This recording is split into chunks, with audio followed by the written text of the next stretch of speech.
Narinig niyo na ba ang salitang crab mentality?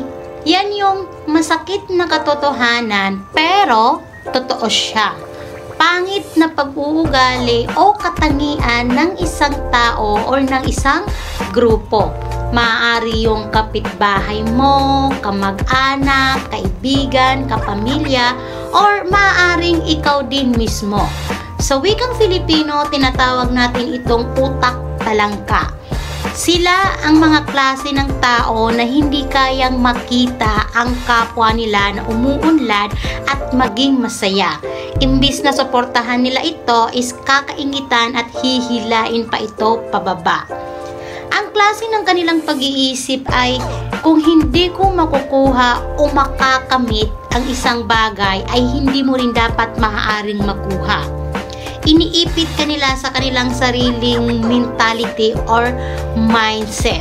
Kaya nga siya masakit na katotohanan pero totoo siya kasi nakikita pa natin siya sa ating lipunan.